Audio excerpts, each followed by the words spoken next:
Iniwan siya ng kanyang asawa, naiwang magdusa ng mag-isa. Sa tabi ng kalsada, nanganak siya ng twins. Ang kanyang mga sigaw ay nalunod ng mga dumadaang kotse. At nang dumaan ang kanyang asawa, hindi siya huminto. Sa halip, binuhusan siya ng putik. Ano sa tingin mo ang nangyari sa kanya at sa kanyang twins? Ito ang kwento ng isang babae na nagtiis ng hindi maisip na sakit at kahihiyan, gayunpaman ay nagdala pa rin sa loob niya ng uri ng lakas na ginagawang destinlang trahedya. Ielo pamilya, may gayang bagbabalik. Agot tayo magsimula. Mayroon akong isang maliit, ngunit taos, pusong kahilingan. Aki, subscribe ang inyong suporta, ang nagpapanatiling buhay sa mga kwentong ito. Sa bawat click ninyo sa button na yun, tinutulungan ninyo kaming ibahagi ang mga tinig na kung hindi ay malilimutan at mga kwentong karapat, dapat marinig. At sa mga komento, sabihin sa amin kung saan kayo nanonood. Dahil magkasama, hindi lang kami nagkukwento. Pinapanatili namin ang pag-asa. Ang bahay ay tahimik ng gabing iyon. Masyadong tahimik.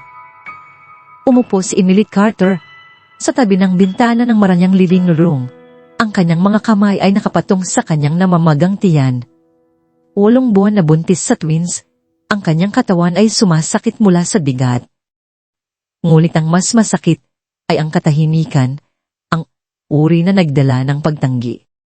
Si Michael Carter, ang kanyang asawa, ay huli na naman. Palagi siyang huliin nitong mga araw. Pang-meeting, hapunan, business trips. Dumigil si Emily sa pagtatanong. Bawat oras na nagtatanong siya, ang kanyang mga sagot ay naging mas maikli, mas malanig. Ang kanyang telepono ay umugong. Isang mensahe mula sa kanyang kaibigan. Ana, nakita ko si Michael sa grand lounge ngayong gabi. Hindi siya iisa. Kasama niya ulit si Clara. Sumikip ang lalamunan ni Emily, Clara Reynos. Ang pangalan ng babae na iyon ay naging dagger sa kanyang dibdib. Narinig niya ang mga tsismis, bulungan, nakita pa nga ang mga larawan online. Si Michael ay tumatawa, hawak ang kamay ni Clara. Kumikilos na palang hindi umiiral si Emily. Ang tunog ng harapang pinto nang umampas ay nagpabalik sa kanya mula sa kanyang mga iniisip. Ang mga yabag ni Michael ay umalingaw sa hallway, kumpiyansa, at walang pakialam. Michael, tawag ni Emily. Sinusubukang panatilihing kalmado ang kanyang boses. Pumasok siya sa silid, matangkad, polishid sa kanyang mamahaling suit, bahagyang umaamoy ng perfume na hindi kanya. Ang kanyang mukha ay guwapo, halos masyadong perpekto, ngunit ang init na minsang minahal niya ay nawa. Ang kanyang mga mata ay malamig na parang estranghero. Uli ka na naman, bulong ni Emily.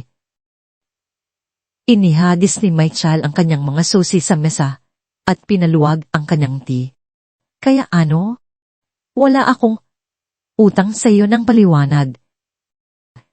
Nanginginig ang mga labi ni Emily. Ako ang asawa mo at dinadala ko ang mga anak mo. Hindi ba ako karapat? Dapat ng kaunting respeto. Tumawa si Michael. Isang matalas, umiiwa na tunog. Respeto, Emily.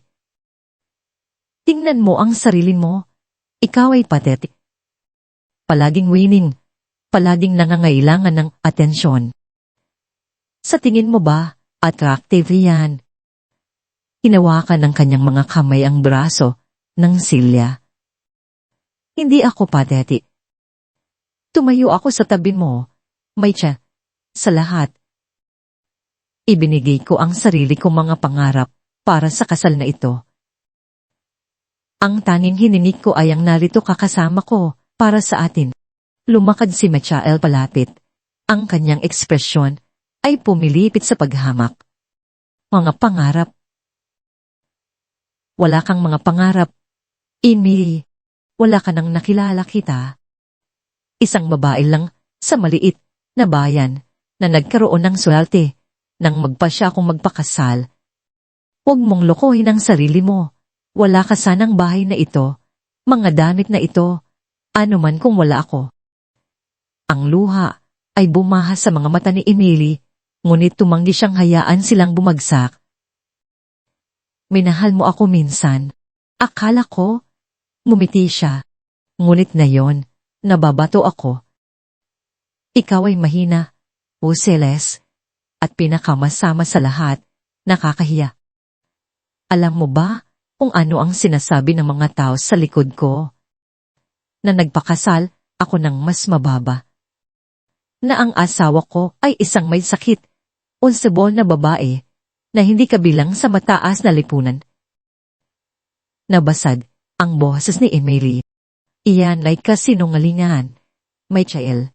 Mga kasinungalingan na itinanim mo, ngumiti siya inaayos ang kanyang mga cufflinks. Siyempre, ganoon. Ngunit ang mga tao ay naniniwala sa kung ano ang gusto kong paniwalaan nila. At ang pinaniniwalaan nila ay si Clara Reynolds, ang babae, na karapat, dapat sa akin, hindi ikaw. Pumagsak ang puso niya. Clara? O, Clara. Sabi ni Michael, ang kanyang tono ay may bakas ng kalupitan. Siya ang lahat ng hindi ikaw, maganda, kumpiyansa, mula sa isang tunay na pamilya na may tunay na pera. Kapag nakatayo ako sa tabi niya, hindi ako nahihiya. Sa iyo, hinihila mo ako pababa. Inagawa mo akong magmukhang maliit. Umiling si Emily sa hindi makapaniwala. Paano mo nasabi iyan sa akin? Ako ang asawa mo. Dinadala ko ang mga anak mo. Mga anak na hindi ko kailanman ginusto. Sumigaw siya. Sa tingin mo ba humingi ako ng twins? Mas maraming bibig upang pakainin. Mas maraming distractions. Mas maraming dahilan para tawanan ako ng mga tao. Ayaw ko sa kanila, Emily.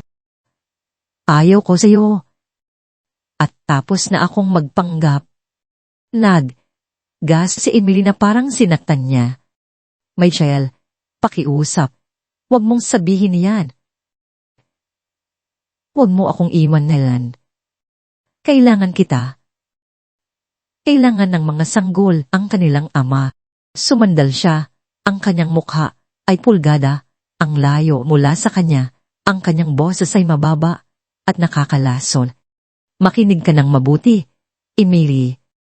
Wala akong pakialam sa'yo. Wala akong pakialam sa mga brats sa loob mo. Wala kang kabuluhan sa akin. Naiintindihan mo? Wala. Ang kanyang luha ay sa wakas ay bumagsak, mainit, at hindi mapigilan. Hindi ka pwedeng maging ganito kalupit. Nagtuwid siya. Kinuha ang kanyang telepono.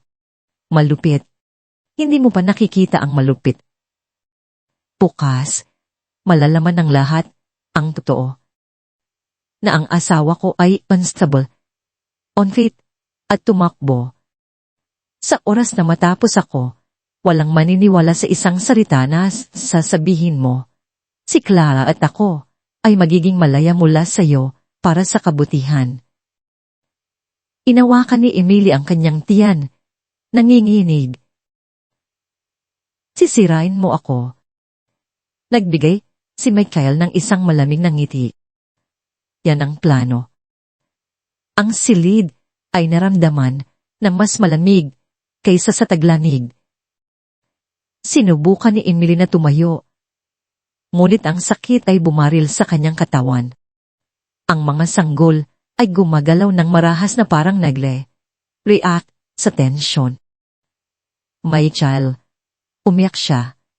Sa tingin ko, Ang mga sanggol ay darating. Pakiusap, tulungan mo ako. Kailangan kong pumunta sa ospital. Tiningnan niya siya nang may pagkasuklam. Huwag mo akong hilahin sa iyong gama. Tumawag ka ng ambulance kung gusto mo, o mas mahusay pa, gumapang ka doon. Tapos na ako sa iyo. At pagkatapos, sa pinaka, walang puso, naak pa, lumakad siya sa pinto, binuksan ito ng malawak, at itinuro sa labas. Lumabas ka, Emily. Lumabas ka sa bahay ko. Hindi ka nakabilang dito. Nagyelo si Emily. Itinataboy mo ako ngayon. Sa gabi, habang nanganganak ako, ang mga mata ni Michael ay patay. Oo. Baka pagkatapos ay sa wakas, ay maintindihan mo, hindi ka kailanman gusto. Ang paghampas ng pinto, sa likuran niya, ay parang isang death sentence. Natumba si Emily sa malamig na gabi. Umahawak sa kanyang tiyan. Ang kanyang mga sigaw ay nalunok ang dilin. Ang kanyang mga hapdi ay naging mas matalas at ang mga kalye ay lumawak ng walang katapusan sa harap niya. Siya ay nag-iisa. Inabandona, dala ang bigat ng magtataksil at ang buhay ng kanyang mga unborn children sa gabi. Ang hangin ng gabi ay matalas laban sa balat ni Emily habang siya ay natumba sa driveway. Ang isang kamay ay humahawak sa kanyang tiyan, ang isa pa ay humahawak sa gilid ng gate para sa suporta. Ang kanyang katawan ay nanginginig sa bawat alon ng sakit. Sa likuran niya, ang mansyon ay kumikinang ng mainit, ngunit sa loob ay wala ng tahanan para sa kanya. Inihampas ni Michael ang pinto sa kanya, sa kanilang kasal, sa kanilang mga unborn children, sa lahat ng minsang ibinahagi nila. Pumaling siya, umaasa, nagdarasal na susunod siya, na ang kanyang puso, na inilibing sa ilalim ng lahat ng kalupitan na yon, ay lumambot ng sapat lang upang makita ang kanyang pagdurusa.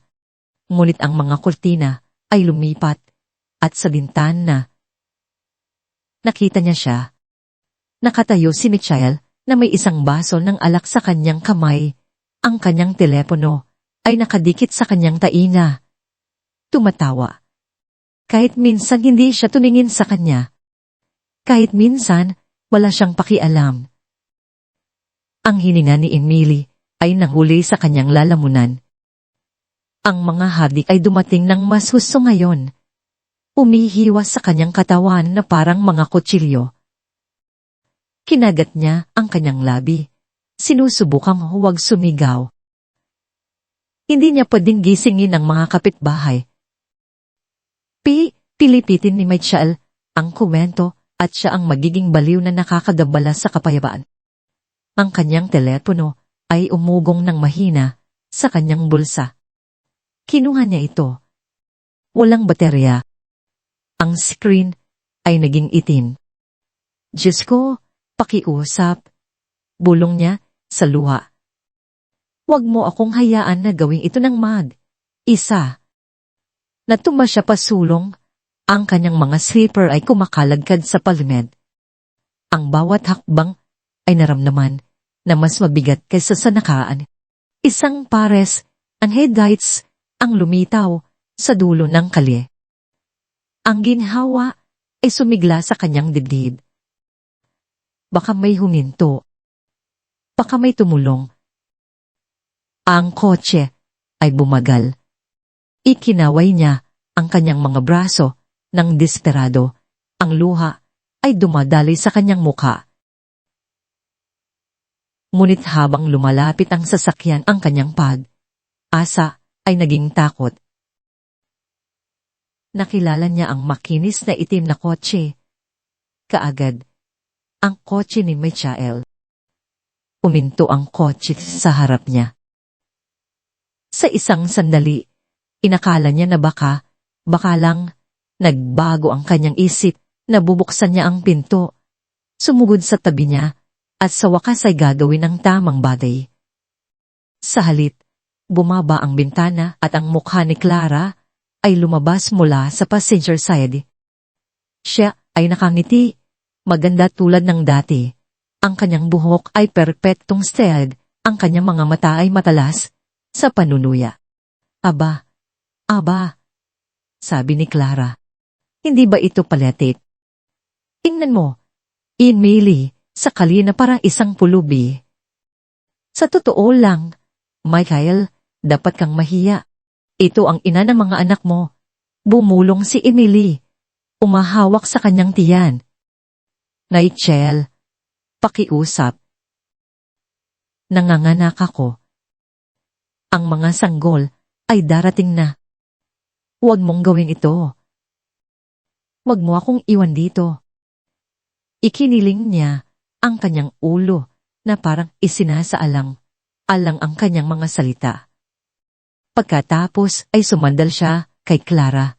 Ang kanyang mga labi ay humaplos sa kanyang tainga. Si Clara ay nag-giggle, tinatakpan ang kanyang bibig. Nang bumalik siya kay Emily, ang kanyang mga mata ay puno ng paghamak. Tinawa mo ang iyong kama, Emily. Ngayon, umiga ka ito. Gumapang ka sa ospital. Baka pagkatapos ay maintindihan mo na wala kang iba kundi isang pagkakamali sa buhay ko. Sinubukan ni Emily na lumapit, ang kanyang kamay ay nakaunat. Ngunit bago niya maabot ang kotse, idiniin ni Mitchell ang kanyang paa sa gas. Ang mga gulong ay umikot at ang kotse ay sumugod pasulong spray sa kanya ng isang alon ng malamig. Marumi na putik mula sa gutter.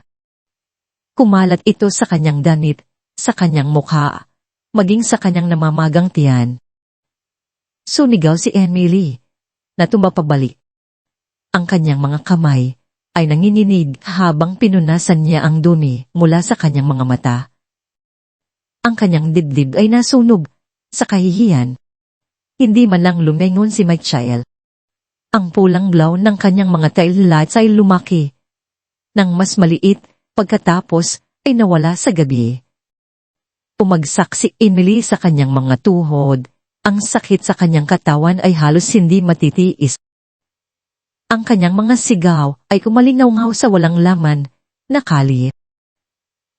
Ang kanyang buong mundo ay gumuho sa sandaling iyon. Ang kanyang asawa ay hindi lamang umabandona sa kanya, ngunit kinutya ang kanyang pagdurusa.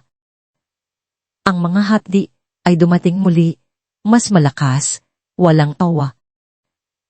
Umiga siya sa malamig na palamend.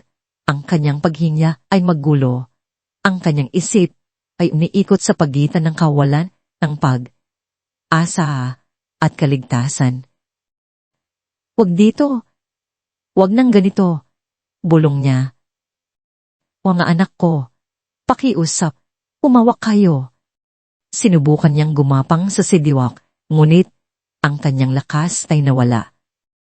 Ang kanyang katawan ay nanginginig mula sa lamig, mula sa takot, mula sa crushing weight ng pagtataksil.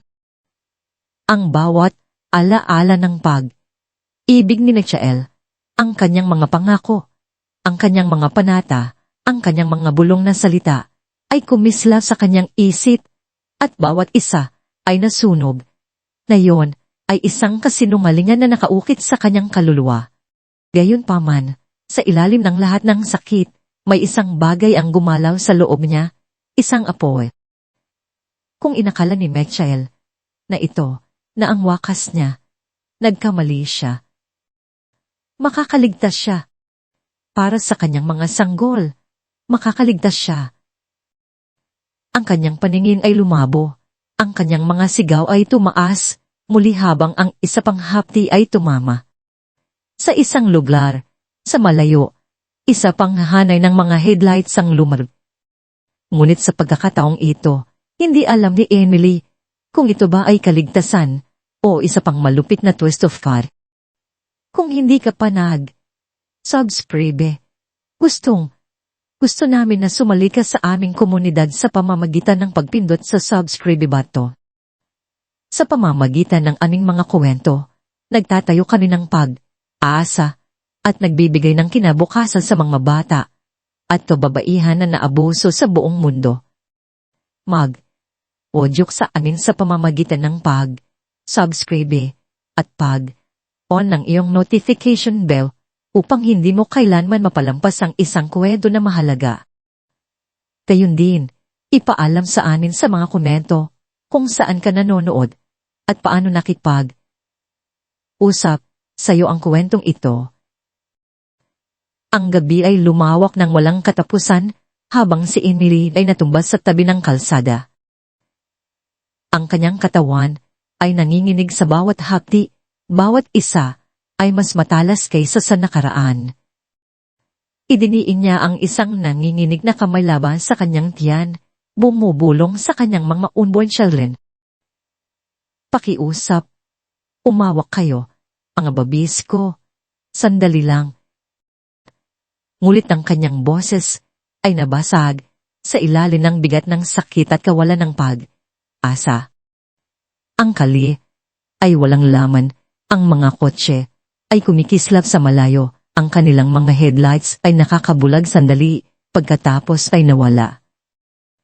Walang huminto, walang nagmalasakit. Sinubukan niyang kumaway, itinaas ang kanyang braso ng mahina, ngulit ang mga driver ay bumilis, ayaw makialam. Ang ilan ay tumalikod, nagpapanggap na hindi nakita ang buntis na babae sa dumi. Umagsak si Emily sa kanyang mga tuhod, ang kanyang damit ay punit at may mansa, ang pawis ay nahalo sa luha, habang ang kanyang mga sigaw ay umalingaw sa gabi. May tumulong sa akin. Umagulgol siya. Pakikusap, sino man, ang kanyang katawan ay nag-convulse sa isa pang hapti. Hinawakan niya ang kanyang tiyan, sumisigaw sa dilim. Ang mga twins ay darating, handa man siya o hindi. Ang tunog ng isa pang makina ay lumapit, mas malakas, mas maayos. Pamilyar. Itinaas ni Emily ang kanyang ulo. Ang pag-asa ay kumislap sa kanyang basag na puso at pagkatapos ay nagyelo siya. Ito ang kotse ni Michael. Ang makinis na itim na sedan ay bumagal, ang mga headlights ay bumaha sa kanyang maliit na figura. Sa isang breathless moment, naisip niya, bumalik siya. Tumating siya, pa sa akin. Ang kanyang kamay ay umangat patungo sa kotse. Michael, umiyak siya. Pakiusap, hindi ko kaya. Hindi ko ito kaya mag-isa. Pakiusap, tulungan mo ako. Pakiusap, dalhin mo ako sa ospital. Pumaba ang bintana. Si Clara Paynos ay sumandal mula sa passenger seat. Ang kanyang mga labi ay pininturahan ng isang malupit na shade of red. Ang kanyang mga mata ay kumikinang sa pag-aliw. Michael, sabi ni Clara, na may mapangutya na tawa. Tingnan mo siya, nakahiga sa dumi na parang hayop. Ito ang asawa, na labis mong ikinahihiya. Nanginginig ang mga labi ni Emily. Clara, pakiusap. Pabai ka. Naiintindihan mo? Huwag mong gawin ito. Huwag mo siyang hayaan na iwan ako rito. Ngumiti lang si Clara. Wala ka ng anuman, Emily. Pagkatapos ng gabing ito, magiging mas mababa ka pa sa wala. Sumandal si Michael. Ipinahinga ang kanyang braso sa manibela. Ang kanyang mukha, naiilawan ng dashboard glow, ay hindi nababasa sa simula. Pagkatapos ang kanyang mga labi ay kumurba sa isang ngiti na mas malamig kaysa sa gabi. Emily, Anya ng dahan. Dahan, ang kanyang boses ay tumutulo sa paghamak. Ito mismo ang lugar mo. Sa lupa, sa putik, iisa. Wala kang iba, kundi Dwight. At ngayon ikaw ay patunay lang na tama akong itapon ka palabas. Ang puso ni Emily ay nabasad. Sumigaw siya, umaabot sa kanya. Michael, pakiusap. Nanganganak ako. Pangaanak mo ang mga ito. Para sa Diyos, tulungan mo ako. Ngunit mas pinindot ni Michael ang gas. Ang kotse ay umabante at isang alon ng marumi na tubig at putik sa tabi ng kalsada ang tumalsik sa katawan ni Emily. Tumama ito sa kanyang mukha, kanyang tiyan, kanyang mga braso. Siya ay nasakal, humihinga habang ang kotse ay bumilis. Ang sarili niyang asawa ay binuhusan siya ng putik habang ipinanganak niya ang kanyang mga anak. Ang kanyang mga iyak ay naging sigaw, hindi lamang ng sakit, kundi ng galit at heartbreak. Michael, pagsisisihan mo ito. Isang araw pagsisisihan mo ito. Ngunit hindi lumingon si Michael. Ang tawa ni Clara ay umalingaw mula sa bukas na bintana, habang ang kotse ay naglaho sa malayo. Umagsak si Emily ng lubusan sa dumi. Ang kanyang katawan ay nanginginig ng marahas. Ang kanyang damit ay dumikit sa kanyang balat, basa at marumi. Ang mga hapdi ay umiwas sa kanya na parang mga kutsilyo. Wala ng oras. Ang unang sanggol ay darating. Sa nanginginig na mga kamay, nagtulak at sumigaw si Emily. Ang kanyang boses ay hilaw at desperado. Ang kanyang mga daliri ay humawak sa lupa. Umahawak ng mga dakot ng dumi habang siya ay nagtiis sa bawat onsa ng lakas na natitira sa kanyang katawan. Ang mga minuto ay lumawak na parang oras. Ang sakit ay hindi matitiis, isang bagyo na naglangalit sa kanyang basag na katawan. Inakala niya na baka mamatay siya doon sa ilalim ng malupit na mga bituin. Ngunit pagkatapos, sa pamamagitan ng kanyang luha, narinig niya ito. Isang yak, mahina, marupok, ngunit totoo. Hinila ni Emily ang maliit, madulas na katawan sa kanyang mga bisid. Ibinalot ang sanggol laban sa kanyang dibdib. Isang lalaki. Ang kanyang mga yak ay mahina. Ang kanyang hininga ay mababaw. Hindi, akikusa. Umagulgol si Emily. Inuhugoy siya ng marahan. Manatili ka sa akin. Mahal ko. Nandito si Mama. Akiusa, huwag mo akong iwan. Bago pa man niya manghuli, ang kanyang hininga, isa pang alon ng sakit ang tumama sa kanya. Ang pangalawang sanggol ay darating.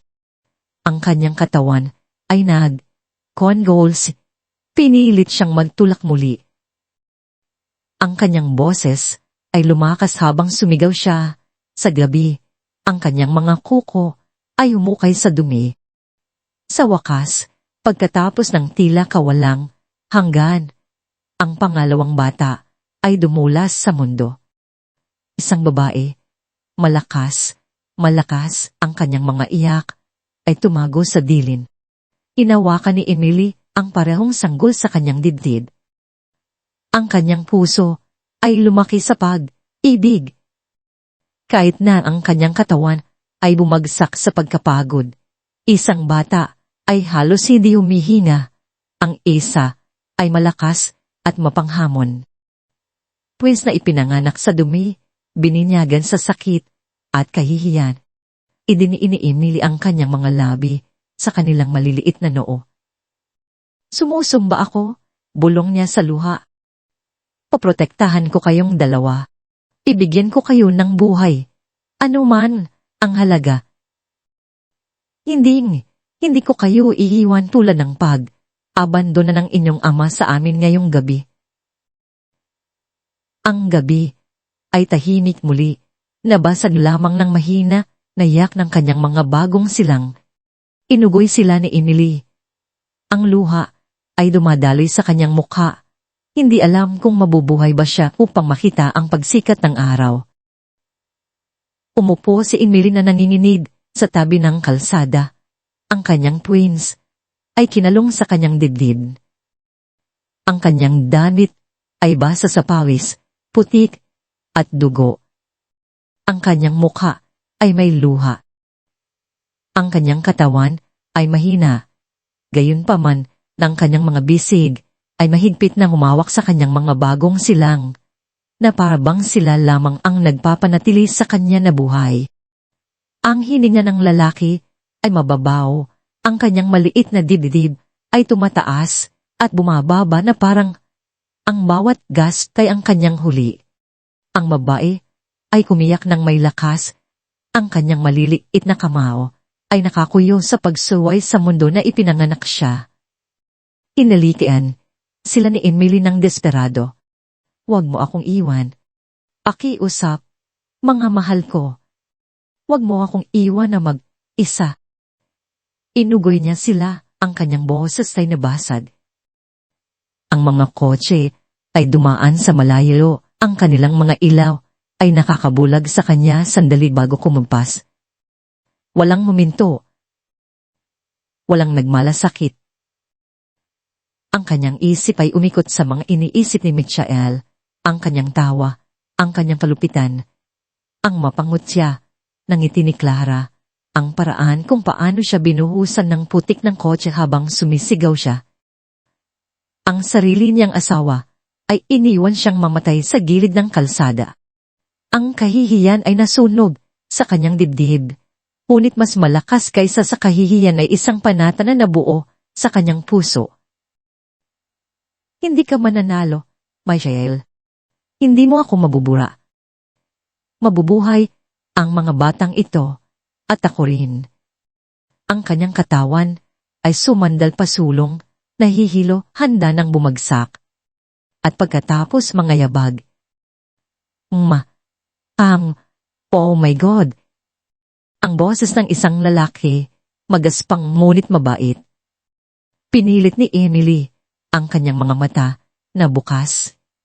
Isang figura ang nagmamadali patungo sa kanya. Isang matangkad na lalaki na nakasuot ng lumang jeans at isang kupas na jacket. Nanginginig ang kanyang mga kamay habang lumuhod siya sa tabi niya. Ang kanyang mukha ay weathered, ngunit banayad. Ang kanyang mga mata ay malawak sa shock. "Ayos ka ba?" Hindi ka ayos." "Diyos ko, ipinanganak mo lang ba dito?" Sinubukan ni Emily na magsalita, ngunit ang kanyang boses ay nabasag. "Pakiusap, tulungan mo ang aking mga babis. Huwag mo silang hayaan na mamatay." Nilunok ng lalaki ng husto, tumango ng mabilis. "Nangangako ako. Ang pangalan ko ay Daniel. Daniel Brooks. Hindi kita iiwan ng ganito." Hinubad niya ang kanyang jacket at marahang ibinalot ito sa mga bagong silang. Ang kanyang mga kamay ay tulungsi, ngunit maingat. Ang kanyang mukha ay itched sa takot at determinasyon. Sumulyap si Daniel sa paligid na parang umaasa na may lalabas. "Nasaan ang asawa mo? Nasaan ang ama?" Ang mga mata ni Emily ay napuno ng sariwang luha. Tinalikod niya ang kanyang mukha. "Iniwan niya ako. Sinubukan niya akong patayin." Sumikip ang panga ni Daniel. Ang kanyang mga mata ay dumilin sa galit, ngunit hindi siya nagtulak. Kinuha lang niya si Emily at ang twins sa kanyang mga bisig. Inangat sila na parang wala silang bigat sa kabila ng pagkapagod at sakit niya. "Kumapit ka," anya ng matatag. "May isang maliit na klinika, ilang milya lang." Hindi ka mamamatay ngayong gabi, ikaw at ang mga babis na ito. Hindi sa aking panunood. Hinawakan ni Emily ang mga bagong silang ng mas mahigpit. Bumubulong ng mga panalangin habang dinala sila ni Daniel sa kanyang lumang pickup truck na naka-park sa malapit. Ang mga upuan ay naamoy ng langis at arikabok, ngunit para kay Emily, ito ay kaligtasan. Ang biyahe ay lumabo, ang sakit, ang dugo, ang mga iyak. Ang lahat ay naramdaman na parang isang bagyo sa loob ng kanyang kumukupas na kamalayan. Halos hindi niya napansin nang huminto si Daniel sa gravel lot ng isang maliit, madilim na klinika. Nagmadali ang mga doktor at nurse habang sumisigaw si Daniel para sa tulong. Kinuha nila ang mga babis mo na nagmamadali sa loob. Inabot ni Emily ng mahina habang nawala sila sa hallway. Ang anak ko, pakiusap. Napakahina niya. Sumigaw siya. Hinawakan ng isang nurse ang kanyang braso ng marahan. Gagawin namin ang lahat. Ma'am, kailangan mo rin ng pahinga. Pumagsak si Emily sa isang stretcher. Ang kanyang katawan ay sa wakas ay sumuko. Ang mga oras ay lumipas sa isang has.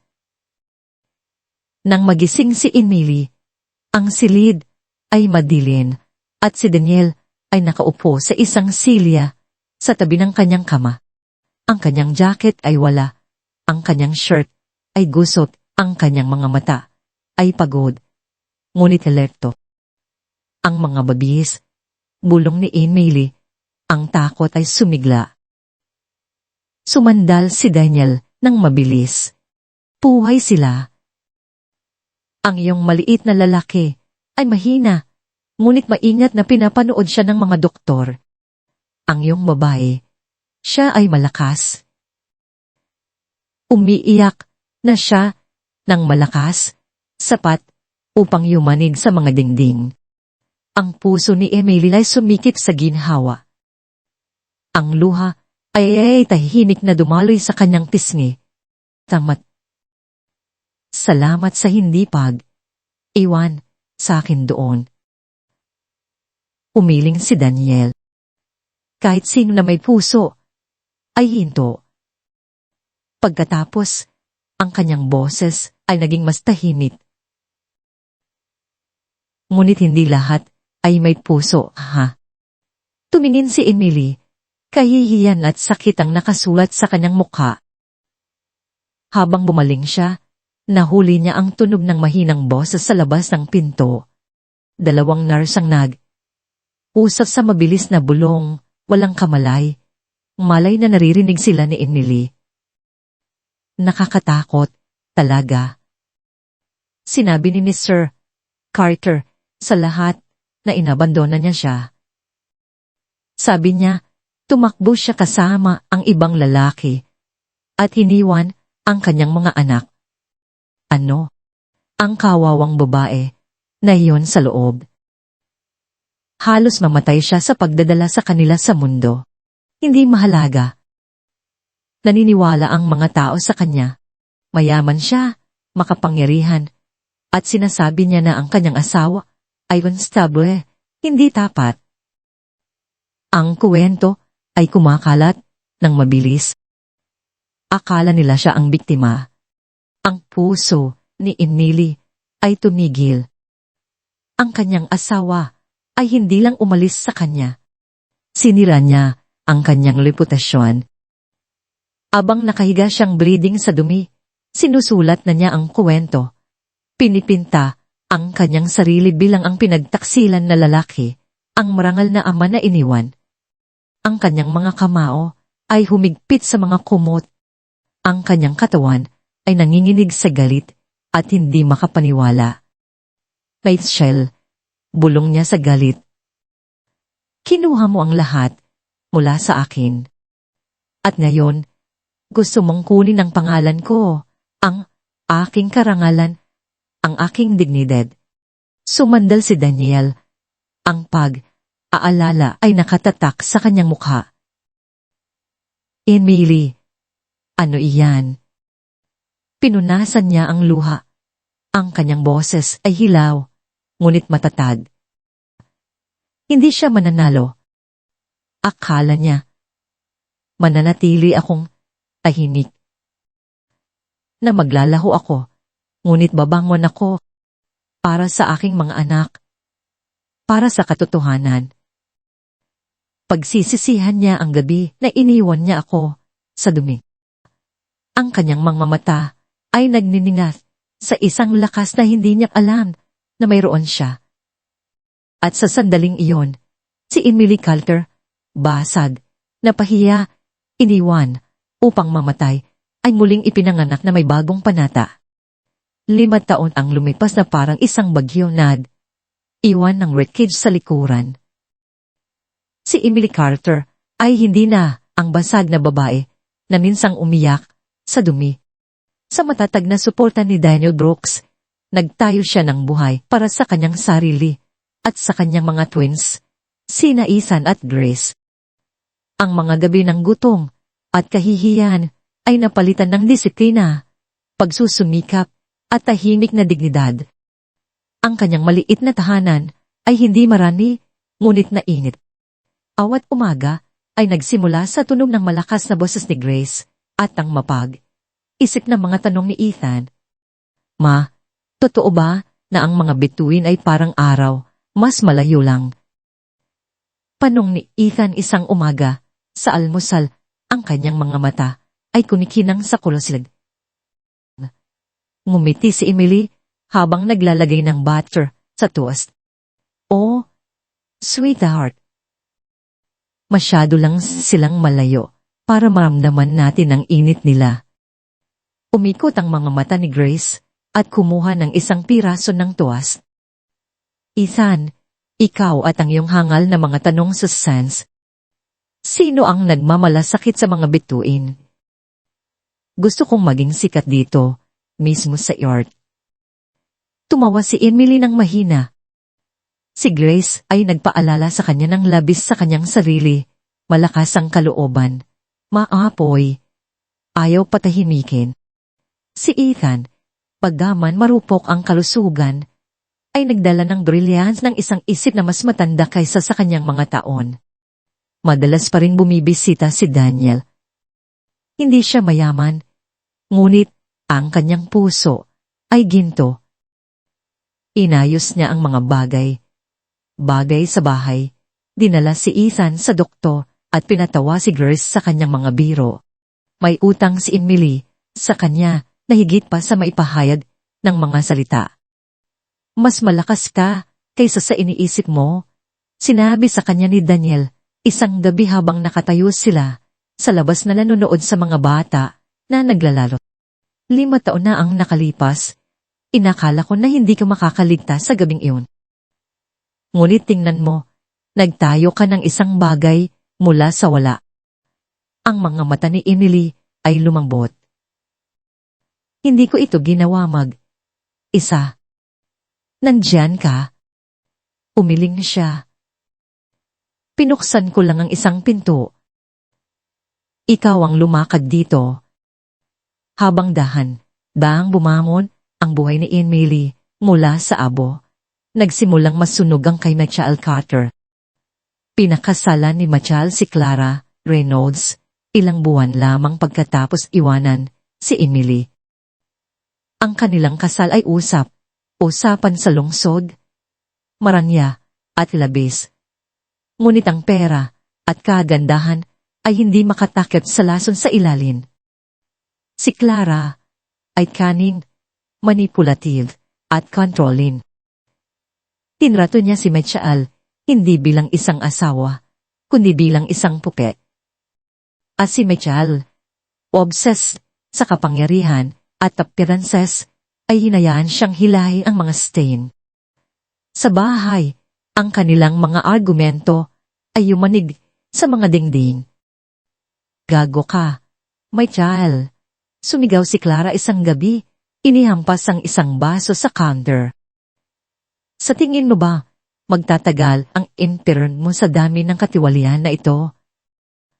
Tinitigan ni Michael, nagbuhos ng isa bang inumin. Huwag mo akong leksyonan, Clara. Hindi ka santo. Kalahati ng mga deal na ginawa ko ay dahil gusto mo ang pangalan mo. Nguniti si Clara ng malanig. At kalahati ng iyong mga pagkakamali ay dahil mahina ka. Wala ka nang wala ako. Kinuyim ni Michael ang kanyang panga. Kinamumuhian niya ang kanyang mga salita, ngunit sa loob natatakot siya na totoo ang mga ito. Ang kanyang business empire, na minsang hinangaan, ay ngayon ay gumuguho sa ilalim ng mga skandal at investigation. Ang mga dating allies ay tumalikod bumubulong tungkol sa fraud at pagtataksil. Gayunpaman, kumapit si Michael sa kanyang arrogance. Sinabi niya sa sarili na hindi siya mahahawakan. Ang mundo ni Emily at Michael ay nakatadhana na magbanggaan muli. Isang hapon, tinawag si Emily sa isang meeting sa isang maliit na cafe. Nagpatakbo siya ng isang katamtamang clothing shop sa tulong ni Daniel at ilang lokal na babae. Nanahi sila ng mga damit, simple ngunit maganda, na ginawa ng may pag-ibig. Ang benefactor na nakapansin sa kanyang trabaho ay si Mr. Jonathan Reed, isang mayamang negosyante na kilala sa pamumuhunan sa maliliit na ventures na may potensyal. Sis Carter, anya ng mainit, hinawakan ng kanyang kamay. Sinusubaybayan ko ang iyong tindahan. Nagtayo ka ng isang bagay na remarkable. Hindi lang danit, kundi isang kwento. Lakas, resilience, dignidad. Gusto iyan ng mga tao. Kumindat si Emily, hindi sigurado kung paano sasagot. Gusto ko lang magbigay para sa aking mga anak at sa mga babae na nagtatrabaho sa akin. Kailangan nila ng pagkakataon. Ngumiti si Jonathan. Eksakto. Ginawa mong enterprise ang Dredya. Gusto kong mamuhunan. Gusto kong palawakin ang iyong brand. Ipakilala ito sa buong lungsod. Papayagan mo ba akong tulungan kang bumangon? Sumikip ang lalamunan ni Emily. Ang luha ay napuno sa kanyang mga mata. Sa loob ng maraming taon, nakipaglaban siya para lang mabuhay. Ngayon, may isang taong nag-aalok sa kanya ng pagkakataon na umunlad. Hindi ko alam kung ano ang sasabihin. Sabihin mo ang oo. Sagot ni Jonathan na may mabait na ngiti. Ang iyong kwento ay nararapat marinig. Sa wakas, ay tumango si Emily. Oo, gagawin ko ito para sa aking mga anak. Ilang linggo pagkatapos, dumalo si Emily sa kanyang unang malaking business na ilet sa ilalim ng sponsorship ni Jonathan. Ang hall ay kumikinang, puno ng mga tao ng yaman at kapangyarihan. Nagsuot si Emily ng isang simple, ngunit elegant na damit mula sa kanyang sariling linya. Pinili ni Grace ang kulay. Iginiit, Mama, kailangan mong lumiwanag ng mas maliwanag kaysa sa kanila. Nang pumasok si Emily sa silid, tumalikod ang mga ulo. Ang mga bulong ay pumuno sa hangin. Kinilala siya ng ilan. Ang ilan ay hindi. Ngunit lahat ay nakita ang kanyang dignidad, ang kanyang grace, ang kanyang tahimik na lakas. At sa karamihan, nagyelo si Michael Carter. Nakita niya siya, ang asawa na iniwan niya upang mamatay sa dumi, ang babae na ipininta niya bilang monstable at nakakahiya. Nakatayo siyang nagniningning. Buhay, iginagalang. Ang kanyang baso ay halos nagulas sa kanyang kamay. Ang pawis ay tumusok sa kanyang noo. Ang takot ay sumigla sa kanyang dibdib. Kung bumalik si Emily, matagumpay, makapangyarihan. Kung gayon ng kanyang mga kasinungalingan, ay nasa panganib na unratal. Ang hininga ni Michael ay nahuli sa kanyang lalamunan. Ang kanyang mga mata ay lumipat sa buong silid, kalahating umaasa, kalahating natatakot na inimagin lang niya ito. Ngunit hindi, naroon siya, si Emily Carter. Hindi ang basag, may mansa ng kutik na babae na inabandona niya 5 taon na ang nakalipas, kundi isang babae na muling ipinanganak. Ang kanyang posture ay tuwid, ang kanyang mukha ay nagniningning sa tahimik na kumpiyansa. Hindi siya nagpapamalas ng sarili tulad ng madalas gawin ni Clara. Ang kanyang lakas ay mas malambot, mas kalmado, ngunit hindi maikakaila, at napansin niyon ng mga tao. Ang pulso ni Michael ay bumilis. Paano kung may magtanong? Paano kung magsalita si Emily? Paano kung sinabi niya ang totoo? Michael. Tumalon siya sa tunog ng matalas na boses ni Clara sa tabi niya. Sinundan niya ang kanyang tingin. Ang kanyang pininturahan na labi ay curling sa isang smile. Aba, bulong ni Clara. Hindi ba yan ang iyong maliit ng multo? Nilunok ni Michael ng mahirap. Huwag kang magsimula, Clara. Tumawa si Clara. Relax ka. Mukha siyang buhay. Mas mahusay kaysa sa inaasahan ko. Sa totoo lang, dapat ay naglaho na siya, di ba? Yan ang kuwento na sinabi mo, sumikip ang panga ni Michael. Wala siyang anuman. Isang charity case lang na nagkaroon ng swerte. Sumandal si Clara, ang kanyang perfume ay makapal at nakakasakal. Wala. Ang paraan kung paano ka pinagpapawisan may nagsasabi, kung hindi. Pumaling si Michael nang matalas patungo sa bar, kinuha ang kanyang inumin. Ngulit ipinagkanulo siya ng kanyang mga mata. Bumabalik kay Emily ng paulit-ulit. Naramdaman ni Emily ang bigat ng mga tingin. Ngunit iningatan niya ang kanyang ulo. Hindi siya narito para kay Michael. Nandito siya para sa kanyang mga anak, para sa kanyang kinabukasan, para sa mga babae na itinayo niya sa kanyang negosyo. Gayunpaman, ang paningin niya, smugtulad ng dati.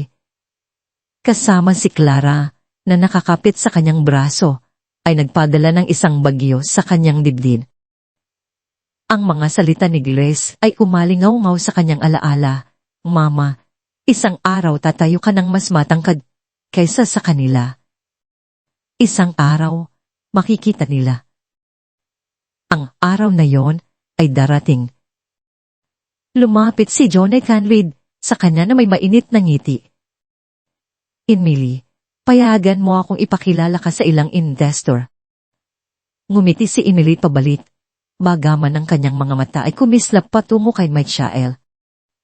Nahuli niya ang takot sa kanyang mukha at sa isang sandali ay naramdaman na mas malakas. Natakot siya sa kanya ngayon. Sapat na yon. Huling gabing iyon, sinungaling ni Michael si Clara sa isang tahimik na Hawaii. Ang kanyang maskara ng kumpiyansa ay nabasag. Hindi siya pwedeng narito. Sumigaw siya. Sisirain niya ang lahat kung sasabihin niya sa kanila kung ano ang nangyari. Itinaas ni Clara ang isang kilay. Sino sa tingin mo ang paniniwalaan nila? Ang mayamang negosyante o ang babae na inabandona niya? Michael, sinulat mo na ang kasaysayan. Akala ng lahat. Tumakbo siya. Nanginginig ang mga kamay ni Michael. Pero mukha siyang matagumpay. May namuhunan sa kanya. Paano kung makinig sila? Ang ngiti ni Clara ay kumupas sa isang bagay na mas malamig. Kung gayon, sisiguraduhin natin na hindi. Michael, kung bumangon siya, babagsak ka.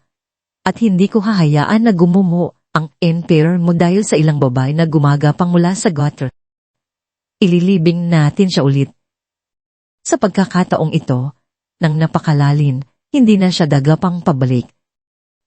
Ang sikmura ni Michael ay bumaluktot, ngunit ang mga salita ni Clara ay umawak sa kanya na parang mga tiyan. Alam niya na seryoso siya.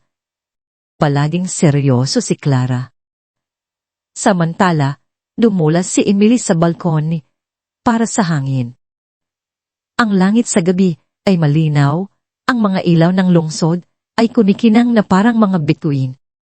Huminga siya ng malalim, sinusubukang patatagin ang kanyang sarili. Ang boses ni Daniel ay umalingaw-ngaw sa kanyang alaala. Nagtayo ka ng isang bagay mula sa wala.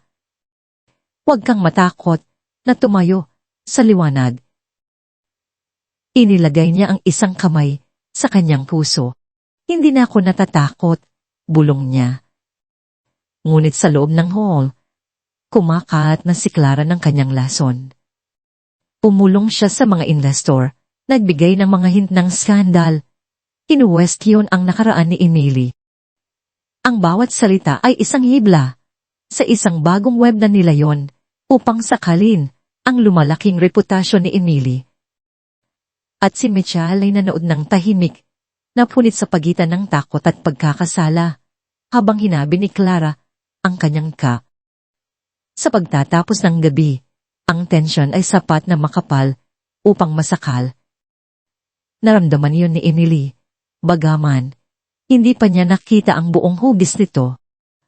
Alam niya lang ang isang bagay, ang kanyang pagbabalik ay nagpabalik sa kina Michael at Clara. At simula pa lang yon. Ang gala, ay kumikinang sa mga chandelier. Ang sahig ay buhay sa show ng mga designer shoes at ang kalansing ng mga crystal glasses. Ang tawa ay umalingaw-ngaw sa hangin, ngunit sa ilalim nito ay natensyon. Pagiging hindi mapakali na parang ang lahat ay naghihintay ng isang bagay na mangyari. Si Emmett Carter ay nakatayo malapit sa gilid ng silid. Ang kanyang simple, ngunit elegant, na gown ay nagparamlam sa kanya na nagniningning. Hindi siya dripping sa mga alahas tulad ng iba, ngunit ang kanyang grace ay mas nagniningning kaysa sa mga diamante. Sa tabi niya, binati ni Jonathan Reed ang mga panauhin. Minsan ay ikinaway si Emily upang sumali sa kanya sa mga introductions. Si Daniel ay nanatili sa likuran, protective tulad ng dati. Hindi siya kabilang sa ganoong maranyang setting. Ang kanyang lumang jacket ay tila wala sa lugar sa gitna ng mga tuksedos. Ngunit tumanggi siyang iwanan si Emily nang walang bantay. Uminya ka, bulong ni Daniel habang inabot niya ang isang baso ng tubig. Nakaligtas ka sa mas masahol pa kaysa rito. Ngumiti si Emily ng mahina. Pinatatag ang kanyang sarili. Alam ko, ngunit ang gabing ito ay naramdaman na mahalada na parang ang nakaraang 5 taon ay humahantong sa sandaling ito. Ama siya. Sa buong silid, sina Michael Carter at Clara Reynolds ay pumasok. Ang suit ni Michael ay matalas, ngunit ang kanyang mga mata ay pagod, ang kanyang mukha ay maputla mula sa masyadong maraming gabing walang tulog at masyadong maraming whiskey. Si Clara, nakakasilaw sa isang kumikinang na gown, ay kumapit sa kanyang braso, na parang isang reyna sa kanyang pawon. Nang pumasok sila, ang mga pag-uusap ay lumitat. Ang mga bulong ay sumunod sa kanila. Alam ng lahat na ang empire ni Michael Carter ay bumabagsak. Ang mga skandal, ang mga lawsuit, ang mga chismis. Oras na lang bago, gumuho ang emperor na itinayo niya sa mga kasinungalingan. Ang mga mata ni Clara ay lumipat sa buong silid hanggang sa lumapag sila kay Emily. Isang mabagal Nakakalaso ng ngiti ang kumala sa kanyang mga labi. Michael, bulong niya. Tingnan mo kung sino ang narito. Ang multo ay bumalik muli. Sumikip ang panga ni Michael. Hindi siya sumagot, ngulit naramdaman ni Clara ang kanyang pulso na bumilis sa ilalim ng kanyang pagkakahawak. Habang nagbuka ang gabi, ang tensyon ay tumaas. Nagsalita si Emily sa mga investor. Ang kanyang kwento ay nanalo ng mga puso nang hindi niya sinubukan. Ipinakilala siya ni Jonathan bilang isang babae ng lakas at desyon, at ang karamihan ay sumagot ng mainit. Pinanood ni Michael mula sa malayo. Nakakuyom ang kanyang mga kamao. Ang ngiti ni Clara ay naging mas masikip. Ang kanyang jealousy ay nasusunog. Si Emily ay hindi lang nakakaligtas. Siya ay umuunilad at napansin niyon ng mga tao. Matatapos ito ngayong gabi, sumigaw si Clara sa kanyang hininga. Hindi niya tayo aalisin sa entablado. Ang sandali ay dumating nang inihayag ng host ang isang toast. Nagbibigay sa mga panuuhin ng floor para sa mga talumpati. Kinuha iyon ni Clara. Sumulong siya ng gracefully, baso sa kamay, ang kanyang ngiti ay malawak, ngunit matalas na parang talin. Mga ginang at ginoo, nagsimula siya. Ang kanyang boses ay nagdadala sa buong hall. Anong ganda ng gabi. Nagtipon tayo rito upang ipagdiwang ang resilience at tagumpay. At sa pagsasalita ng resilience, mayroon tayong isang babae na may kwento. Ang aming mahal na Emily Carter. Naramdaman ni Emily ang silid na lumipat. Ang bawat mata ay bumaling sa kanya.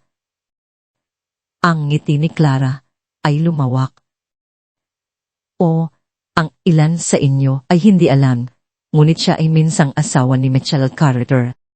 Siya, paano ko sasabihin ito? Pinili na umalis. Tumakbo siya sa gitna ng gabi.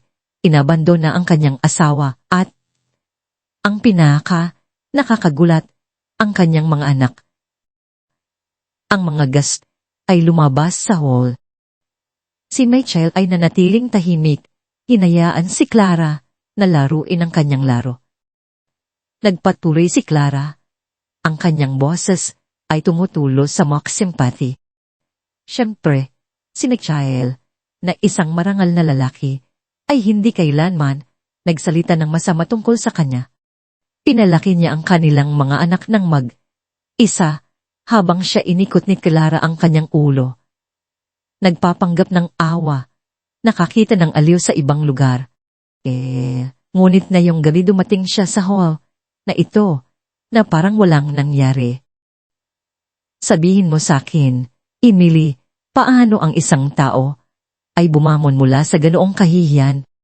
Ang silid ay umugong sa mga bulong. Ang ilan ay tumingin kay Emily ng may pagduda, ang iba ay may kuryosidad. Ang mga kamao ni Daniel ay nakakuyom sa kanyang tabi. Nagsisinungaling siya, bulong niya. Handa na sumulong. Ngunit itinaas ni Emily ang isang kamay, ang kanyang kalmado ay nagpatatag sa kanya. Dahang tumayo si Emily, ang kanyang mukha ay payapa. Hindi siya sumigaw. Hindi siya nanginginig. Nagsalita lang siya. Clara, ang iyong mga salita ay matalas, ngunit hindi sila ang katotohanan. Ang silid ay tumahimik. Ang lahat ng mga mata ay nakatuon kay Emily. Sinasabi mo na inabandon ako ang aking mga anak. Nagpatuloy si Emily. Ang kanyang boses ay malinaw at hindi natitinag. Ngunit ang totoo ay inabandona ako ng aking asawa. Iniwan niya ako sa panganganak sa gilid ng kalsada na basa sa putik. Sumisigaw para sa tulong. Tumaan siya kasama ka sa kanyang kotse, Clara. Pinuhusan niya ako ng dumi habang dinala ko ang kanyang mga anak sa mundo ng mag-isa. Ang mga gast ay pumuno sa hangin. Ang mga tao ay bumaling kay Mitchell na ang mukha ay nawala ng kulay. Tumawa si Clara ng mahina. Napaka-convenient. At nasaan ang patunay mo, Emily? Inaasahan mo ba kaming paniwalaan ang iyong salita kaysa sa kanya? Tumango si Emily ng dahan. Inasahan ko ang tanong na yan at naghanda ako. Itinaway niya ang kamay patungo sa gilid ng silid. Pumukas ang isang pinto. Sumulong si Daniel na sinundan ng 2 doktor mula sa maliit na klinika kung saan nanganak si Emily. Dala nila ang mga file, records, testimonies. Ang lalaking ito, sabi ni Emily, ang kanyang boses ay nabasag ng bahagya sa emosyon. Nakita ako sa dumi ng gabing iyon. Dinala niya ako at ang aking mga babiis sa isang klinika nang walang sinuman ang huminto. Ang mga doktor na ito ay nagbigay ng care sa akin at sa aking mga bagong silang na twins. Maaari silang magpatotoo na ako ay inabandona. Hindi sa kundi sa kalupitan. Tumango ang mga doktor ng matatag. Ang isa ay nagpakita ng isang signed statement. Ang isa pa ay nagkumbirma, halos mamatay siya ng gabing iyon. Naalala naming lahat na nanganak siya sa dumi. Ang karamihan ay bumulong, ang shock ay kumalat na parang wildfire. Ang ngiti ni Clara ay natigilan, ngunit pinilit niya ang isang tawa. Ang mga doktor ay maaaring bayaran. Ang mga saksi ay maaaring magsinungaling. Uminga ng malalim si Emily. Kung gayon, baka makinig ka kay Jonathan Reed. Si Jonathan, ang mayamang benefactor, ay sumulong. Ang kanyang boses ay kalmado, ngunit ang kanyang mga salita ay humiwa ng malalim. Mitchell Carter, anya, bumaling sa kanya. Naaalala mo ba ako? Dapat. Minsan, nagmakaawa ka para sa aking investment. Nagtiwala ko sa iyo ng milyon. Ngunit ngayong gabi, natutunan ko ang katotohanan na habang nagpapanggap ka na isang biktima, iniwan mo ang iyong asawa upang mamatay. Nagsinungaling ka sa lahat. Kasama na ako. Ang mukha ni Mitchell ay pumilipit sa takot. No, Nathan, hindi mo naiintindihan. Itinaas ni Jonathan ang isang kamay. Pinatahimik siya. Hindi, naiintindihan ko ng lubusan. Nag-ingasa ako sa isang duwag. Ngunit ngayon, mamumuhunan ako sa isang survivor. Ang kwento ni Emily ay isa sa lakas, hindi panlilinlang. Simula ngayong gabi, ang bawat ugnayan na mayroon ako sa iyo ay naputol. Ang suporta ko ay aarin niya. Ang hall ay sumambulat. Ang ilan ay pumalakpak, ang ilan ay bumulong sa hindi makapaniwala, ngunit ang lahat ng mga mata ay bumaling. Ang tide ay lumipat. Umatas si Michael, ang pawis ay dumadaloy sa kanyang temple. Pakiusap, Jonathan, hindi mo pwede. Ngunit hinila ni Clara ang kanyang braso. Ang kanyang mga mata ay kumikinang sa malupit na kagalakan. Nakikita mo, Michael, bulong niya ng malakas sapat para marinig ng mga malapit. Ito ang palagi kong alam na mangyayari. Mahina ka, palati. Sa tingin mo ba, minahal kita? Hindi, minahal ko ang pera mo. At ngayon, wala na. Ang puso ni Michael ay bumagsak. Clara, Ngunit tumawa lang si Clara. Isang matalas, nanunuya, na tunog. Naghihintay ako para sa araw na ito, upang makita kang bumagsak, at ngayon wala ka na. Mas mababa sa wala. Tumalikod siya. Umalis na may ngiti habang ang karamihan ay gasp sa kanyang pagtataksil. Si Michael ay natumba. Ang kanyang empire ay gumuho.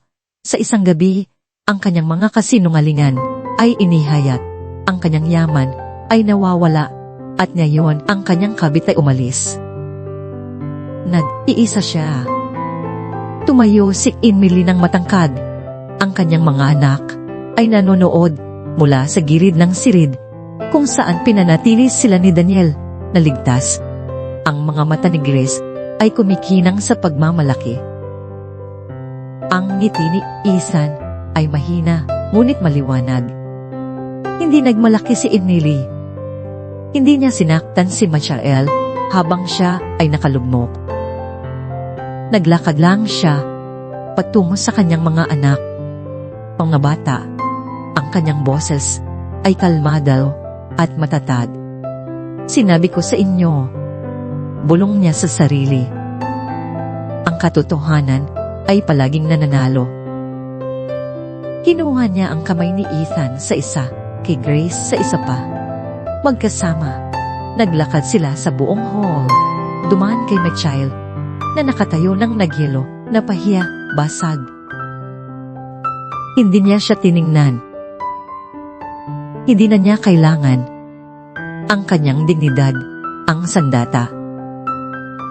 Ang kanyang kaligtasan ang tagumpay. Nang bumukas ang mga pinto at lumabas si Emily sa gabi kasama ang kanyang mga twins, ang moral ng kanyang kwento ay nakabitin ng mabigat sa hangin. Ang kalupitan ay maaaring manalo sa isang sandali. Ngunit ang katotohanan at resilience ay nagtatagal kaysa sa pagtataksil. Si Michael Carter, na minsang makapangyarihan at hindi mahahawakan, ay ngayon ay nasa guho. At si Emily Carter, na minsang inabandona, sa dumi ay umalis na matagumpay kasama ang kanyang mga anak, ang kanyang dignidad, at ang kanyang destiny ay buo